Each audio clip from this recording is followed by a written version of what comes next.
La ligne internationale Chongqing-Xinjiang-Europe est l'une des premières et des plus fréquentées lignes ferroviaires de la China Railway Express, un projet pilote de l'initiative chinoise Ceinture et Route.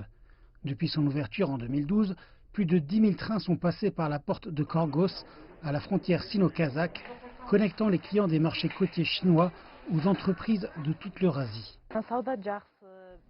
Nos affaires sont bonnes. Nous avons de nombreux clients chinois et certains marchands gros viennent directement d'Urumqi ou de Beijing. Les touristes chinois aiment vraiment notre vin. Tous les jours, les produits partent rapidement et le nombre de ventes est élevé. Nous envisageons de nous agrandir et d'étendre notre gamme de boissons alcooliques. Les trains procurent un mode de transport pratique et relativement bon marché. Et la Porte a transformé l'humble ville de Korgos en exemple de réussite. C'est l'une des premières destinations touristiques dans la région à rebondir après le Covid-19. J'ai acheté beaucoup de choses au magasin détaxé. Elles semblent authentiques et les prix sont bons.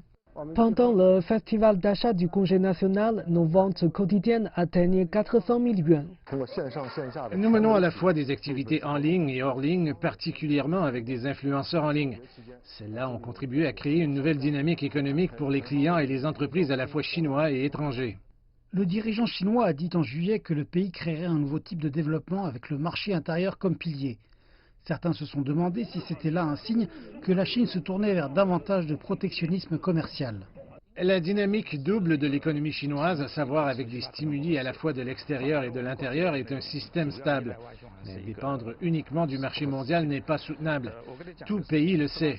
Ce que fait la Chine, c'est de transférer davantage de sa dépendance sur les consommateurs intérieurs, parce que le mode de dépendance sur l'investissement étranger et la technologie étrangère est obsolète, particulièrement au regard du Covid-19 et de la guerre commerciale.